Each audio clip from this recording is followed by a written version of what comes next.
I want to talk about love because, it seems like something that is so far away from us in this day and age. Uh, and this video was spawned by thinking about Romans 6, where it says, starting in verse 10, "Finally, be strong in the Lord and in the strength of His might. Put on the full armor of God so that you will be able to stand firm against the schemes of the devil.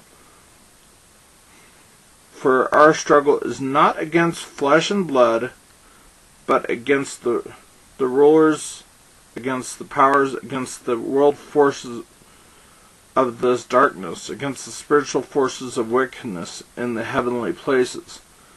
And then it starts going into the armor of God, which I believe is related to Torah in a great deal, but that's for another video. But I think this verse 12 is very key. "For our struggle is not against flesh and blood, but against the rulers, against the powers, against the world forces of this darkness, against the spiritual forces of wickedness in the heavenly places." It's not Republican, Democrat. It's not Christian and Messianic. It's there. We demonize each other so much. A lot of times, people that disagree with us, we demonize them for one reason or another. And there's no need for this. Realize that people are pawns in a game. These people are pawns in a game.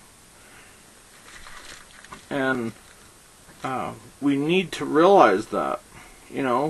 ISIS, they believe that they're gonna, they're doing service to God by killing the infidels. Is that correct? No. But that's what they believe. And, Revelation talks about that. They believe that they're serving God by killing people. And I want to go to 1 Corinthians 13. Part of it, starting in verse 1.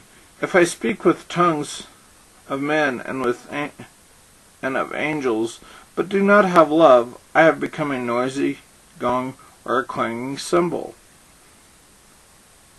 If I have a gift of prophecy and know all mysteries and all knowledge and if I have all faith so as to remove mountains, but do not have love, I am nothing. And if I give all my possessions to feed the poor, and I suffer my body to be burned, but do not have love, it profits me nothing. Love is patient, love is kind, and is not jealous. Love does not brag, and it is not arrogant, does not act unbecomingly, it does not seek its own, it is not provoked, does not take into account a wrong suffered, does not rejoice in unrighteousness, but rejoices with the truth. Truth, I believe, is Torah. Bears all things, believes all things, hopes all things, endures all things. Love never fails, but if there are gifts of prophecy, they will be done away with. If there are tongues, they will cease. If there is knowledge, it will be done away. We know in part, and we prophesy in part. But when the perfect comes, the partial will be done away. When I was a child, I used to speak like a child, reason like a child. When I became a man, I did away with childish things. For now we see in a mirror dimly, but then face to face. Now I know in part, but then I will know fully. And then it talks about in verse 13, but now faith, hope, love, abide these three, but the greatest of these is love. And that's what we need. Yes, there's, we disagree with people, but we can do it in love, not in hatred and not in killing each other. Although we're getting to the point where it's going to be very difficult for a lot of people to do that, but in Yeshua, Jesus talked about love your neighbor as yourself. What are the great commandments? He said, love your God with all your heart, soul, and spirit, and strength, and love your neighbor as yourself. And then people have tried to justify who their neighbor is, who their neighbor is or isn't, to justify their behavior, which is, I suppose that's human nature, to try to justify people try to justify their actions. They always do. But let's read here in Matthew 24, verse 12. It says, because lawlessness is increased, most people's love will grow cold. Because of lawlessness. What is lawlessness? Torahlessness. The love of many will grow cold. And I think that's what you're seeing. Because Matthew 24 is talking about the end days. And we're throwing out. We've gotten so polarized on left, right, and religiously, that we've forgotten humanity. And that's probably why Revelation talks about, if those days had not been shortened, no flesh would have been left alive. Hatred destroys people. Look at the Civil War. Hatred destroys what will destroy. And when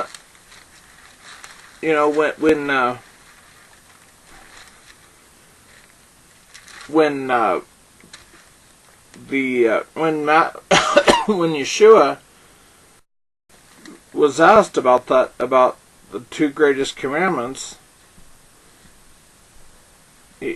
one talked about God, which is what the first four of the 10 commandments refer to, and love your neighbor as yourself, which is what the last 6 refer to. Keeping the Sabbath is about love for God. As Yeshua said, if you love me, you will keep my commandments. And it says God is love. How do we show God to people if we do not have love? If we do not have love for others, especially those that we disagree with, what good is any of this? Our faith, our doctrines and whatever are useless without love. And it will tear us apart. It will tear humanity apart. And we need to really get back to what love is. And we're sanctified by love, living in love, wronging our neighbor, and caring for them, not asking for their voter registration before we take care of them, or not asking for some kind of religious thing before we take care of them. And just realize there are differences, and there are some Muslims that believe in killing anyone that doesn't believe the way they do. And you get the ones that won't speak out against those fundamentalists in Islam. Really, really sad, and that they're gonna, unfortunately, it's gonna be one of those things where, the quote moderate Muslims are going to be killed along with the rest of us, and because they're gonna have enemies on the non-Muslim side, and they're gonna have enemies on the extremist Muslim side. So they're in no man's land. But without love, it will destroy it. We will destroy humanity. And let's not, we may not be able to change the world, but we can change what we do. And that's what we have to do, is one person at a time. Shalom, shalom.